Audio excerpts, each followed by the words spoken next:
Muy buenas tardes a todos, a los convencionales actuales y a los comisionados anteriores, digamos, o sea, que han hecho y están haciendo todo un tremendo aporte y trabajo. Así que yo primero agradecerles la invitación, me inscribí, en realidad yo me autoinvité. El sistema, el algoritmo, alguien vio y me dieron la oportunidad de estar acá, así que muchas gracias. Yo creo que lo que primero quiero dedicarme esencialmente en esta presentación a formular algunos comentarios respecto al articulado, y hacer algunos comentarios más bien generales desde el punto de vista de la labor de Contraloría. Y en relación a ello, creo más sano, ¿cierto?, poder explicárselo antes que poder mostrárselo en una PPT. Al final las PPT terminan capturando las imágenes y nadie entiende las palabras de lo que alguien dice. Entonces, quiero ser bien sintético en palabras. Todas las opiniones, creo, que se han ido dando y todas las construcciones que se han ido haciendo a raíz de entre comillas, de este desafío constitucional de cómo tratar con la Contraloría, creo que son todas valiosas. No hay ninguna que sea epistemológicamente verdadera, propia y autónoma. O sea, todas de una u otra manera tienen algo que aportar, y yo creo que quizás la particularidad de mi exposición tiene que ver con lo que ya ha dicho el Contralor actual varias veces, con quien seguramente tenemos una tremenda identidad de percepción, porque hemos tenido la misma organización, los mismos problemas, pero seguramente tenemos una diferente visión respecto a las soluciones de esa organización. Y en eso voy a ser particularmente riguroso y metódico para los efectos del análisis normativo. Y yo creo que eso se produce porque yo ya estoy lejano de la irradiación de los poderes institucionales. Es decir, Hernán Larraín ha tenido poderes institucionales, y los poderes institucionales son, y cada uno de los comisionados anteriores son muy poderosos, digamos, porque produce una cierta irradiación y cierta, entre comillas, idea de que uno es el detentador de la identidad del órgano en cuestión, cuando en realidad es quien está haciendo un viaje, una travesía a través del ejercicio potestativo con un determinado órgano. Por eso que yo creo que a esta altura, ya con una lejanía cercana a los 8 años, ya está a punto de vencer nuestro actual Contralor, ¿cierto?, puedo hacer una mirada desde un avión diferente. Y para hacer esta mirada yo creo que debo acudir a 2 adagios romanos para entender lo que les estoy tratando de decir. El primero de ellos es quis custodiet ipsos custode. ¿Cierto? Que José Antonio, que es un gran historiador, sabrá lo que estoy diciendo, ¿cierto? Que ¿quién custodia al Contralor? ¿Quién custodia al que custodia? Esa parece ser la pregunta esencial que está detrás de la definición del Contralor. Y como decía Domingo, que está también detrás de por qué sería bueno un órgano colegiado. Es decir, es bastante más fácil custodiar a varios que custodiar a uno, aunque parezca una paradoja. Y yo creo que lo otro, de quién, no solo esta pregunta, quién vigilará a los vigilantes, quién guardia a los guardianes, así que es la locución latina de este poeta romano famoso que es Juvenal, y que después lo toma Platón en su famosa obra de la República, porque ese es el centro de la discusión política del poder del Contralor. ¿Quién custodia al Contralor? ¿Quién vigila al que custodia? Y el segundo, que ya es una cuestión más personal, que es otra frase romana, ¿cierto?, que dice relación con una frase que significa recuerda que morirás, memento mori. Es decir, cuando uno va en el ejercicio del cargo, sería súper bueno no tener un subcontralor, un ayudante, un auxiliar, sino que alguien que vaya al lado y diciéndole recuerda que morirás, porque si no uno se convierte en inmortal. Es súper complejo. Y yo creo que eso es súper importante porque esta famosa frase de origen sabino, que se aplicaba cuando un general desfilaba victorioso por las calles de Roma, un siervo se encargaba de recordarle muchas veces las miserias y las limitaciones de la naturaleza humana, con el fin de impedir que incurriese en la soberbia y pretendiese, a la manera de un Dios omnipotente, usar su poder ignorando las limitaciones impuestas por la ley y la costumbre. Respice post te, hominem te ese momento. Mira detrás de ti, recuerda que eres un hombre. Punto. Ahora bien, tenemos un problema con el control de la entidad y tenemos un problema con el resguardo del funcionamiento de la entidad cuando está en ejercicio. Y la comisión de expertos yo creo que hizo una buena síntesis de parte de los problemas, pero yo creo que los puso de una manera tal que no dan una verdadera solución al problema. Y en ese sentido quiero ser bien, entre comillas, forense, por así decirlo, desde el punto de vista de la escatología de las expresiones de la norma, y quiero leer la norma y ver dónde están aquellas cosas que creo que representan un problema y, dicho como dicen los psicólogos modernos, ¿cierto? Cada vez que hay un problema hay una oportunidad, digamos. Entonces, ¿cuál sería la oportunidad y cómo podríamos aprovechar esa oportunidad? Dice en la norma que se aprobó por la Comisión de Expertos: un organismo autónomo denominado Contraloría General de la República ejercerá el control de constitucionalidad y legalidad de los actos de la Administración del Estado y de la Administración regional y local. Esas son las frases nuevas, ¿cierto? Coma, así como de la probidad en el ejercicio de la función administrativa. No tiene nada que ver las funciones con esta última frase. Nada, nada, nada, nada. ¿Qué es lo que les sugiero? ¿Cuál es la sugerencia? Pues yo creo que si ustedes van a tener la paciencia de escucharme 10 minutos, podré hacer alguna sugerencia. La sugerencia es que esto, así como de la probidad en el ejercicio de la función administrativa, la saquen de ahí. No la pongan ahí. La pongan más abajo y les voy a decir dónde. Y que pongan donde dice los actos de la Administración del Estado y la Administración regional y local, y fiscalizará y auditará el ingreso y la inversión de los fondos de la Administración Fiscal, de las municipalidades y de los demás organismos que determine la ley. Son las dos. A ver, cuando uno va, y les sugiero que hagan siempre ese paralelo institucional entre Contraloría General y Banco Central. Vienen del mismo autor, vienen de la misma misión que era Chile, vienen de la misma época normativa, son del mismo conjunto de formas de normar, es decir, es más o menos lo que estaba, entre comillas, bajo la redacción de una misma persona, que en realidad era don Pablo Ramírez, que fue el autor, digamos, de ambas instituciones. Entonces, ¿y por qué les digo? Porque el Banco Central tiene dos funciones. Dos funciones. Y yo creo que la Contraloría no tiene solo una función, y yo acá me voy a separar de lo que dice mi colega César, ¿cierto? Porque yo creo que acá estamos un poco confundidos con lo que hace la Contraloría. La Contraloría es un organismo de control. En todas partes del mundo es un organismo de auditoría.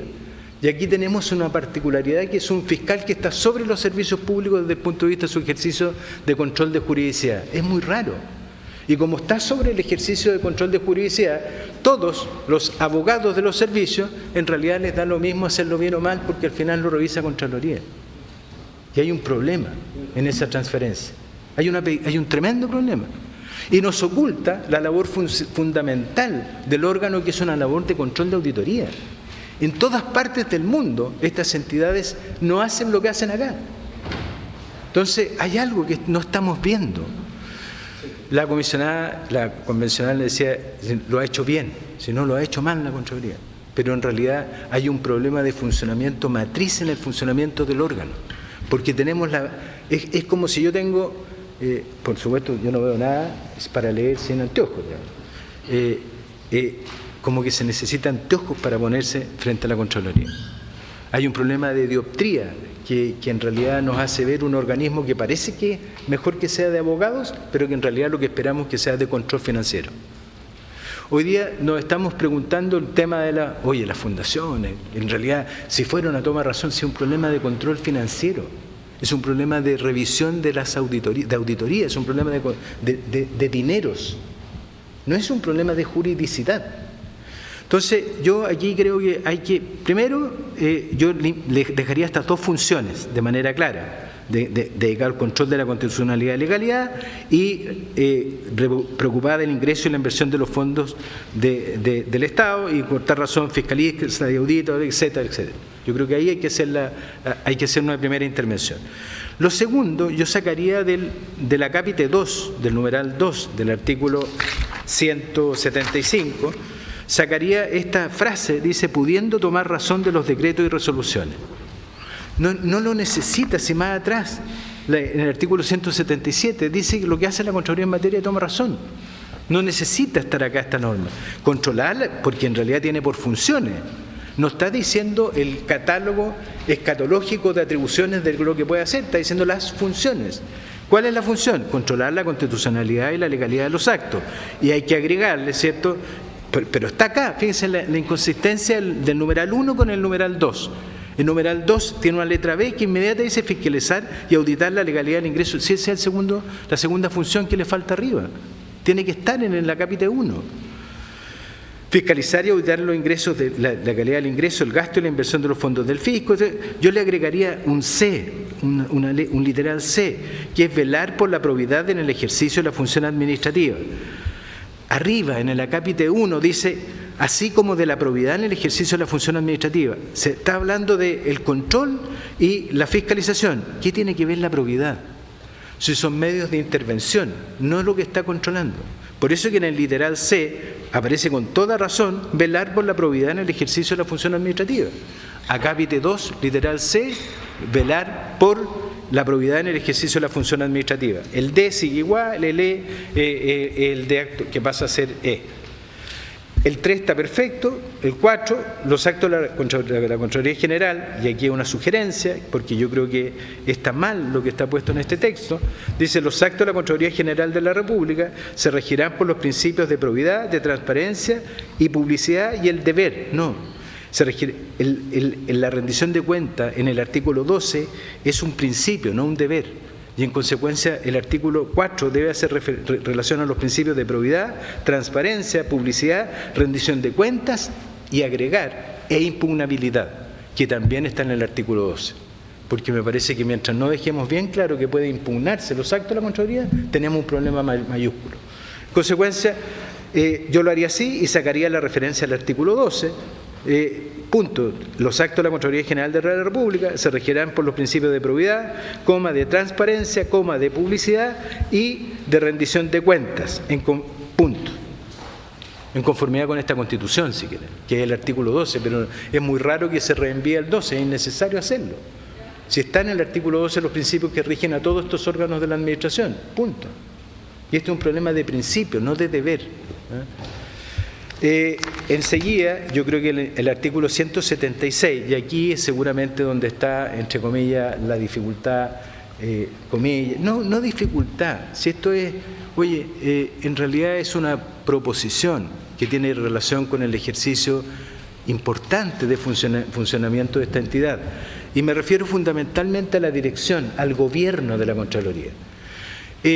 Cuando me tocó integrar el Consejo Asesor Permanente para la Modernización del Estado, el 31 de diciembre del 2019 sacamos una propuesta, que yo se las quiero dejar formalmente, digamos.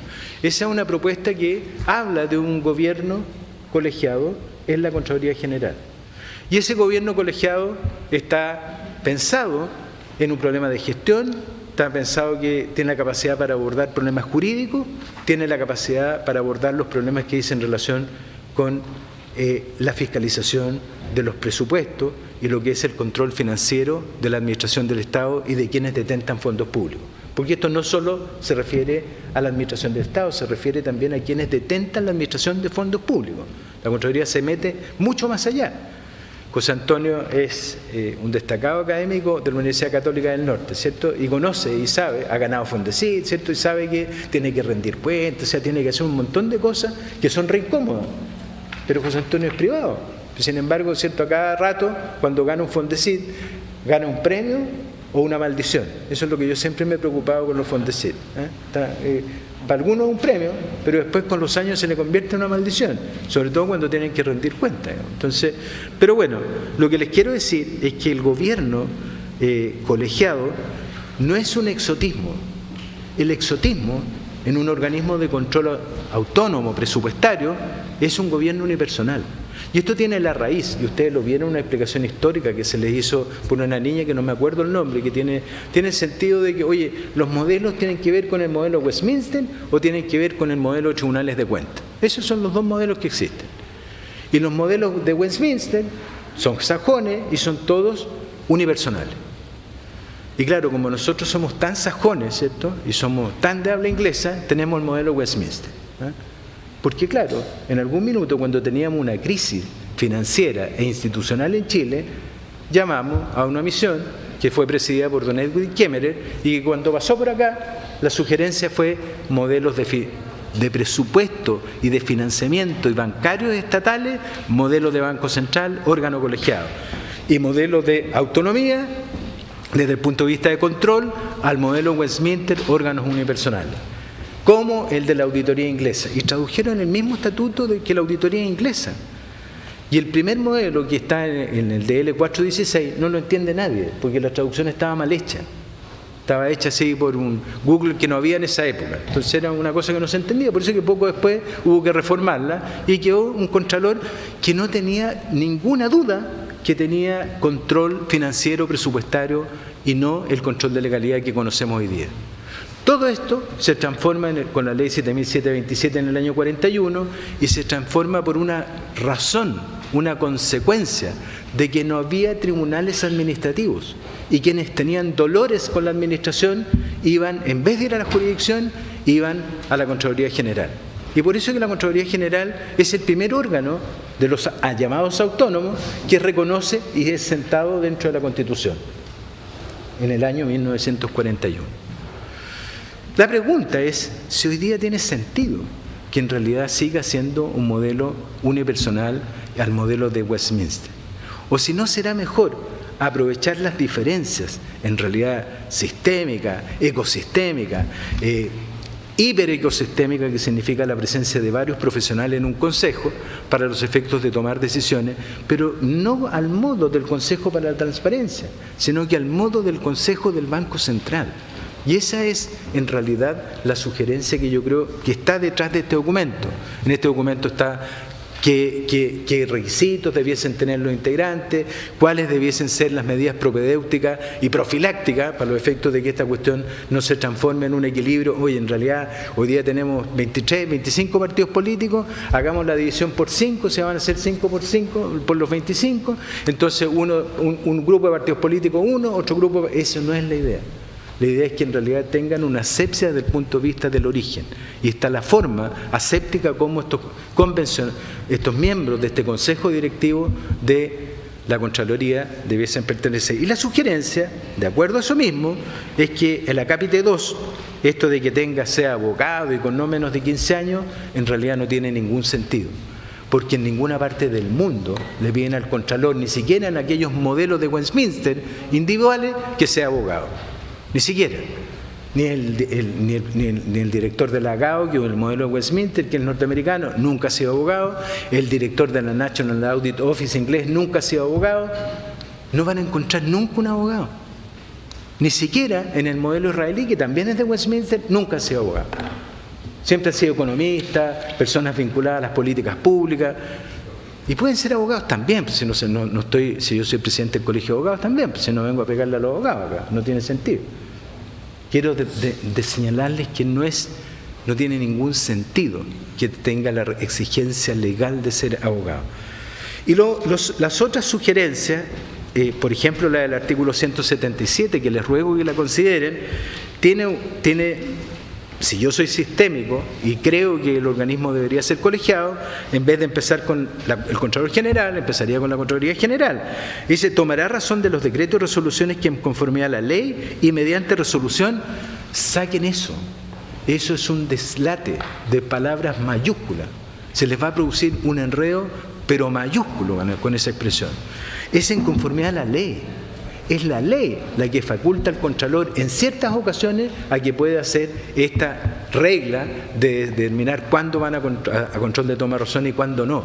Es él cuando autorizado por la ley, pero no en esta equivalencia, en conformidad a la ley y mediante declaración, mediante una resolución dictada por el Contralor. Es la ley la que dice qué actos van a tomar razón. Y es la ley qué actos exime de tomar razón.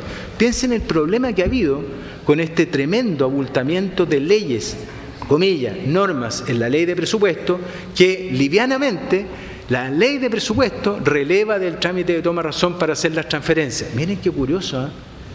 La ley de presupuesto libera a los diversos ministerios, a través de su glosa, a que no se haga toma de razón de actos que por magnitud, o por oportunidad, o por contenido, debían ir a tomar razón.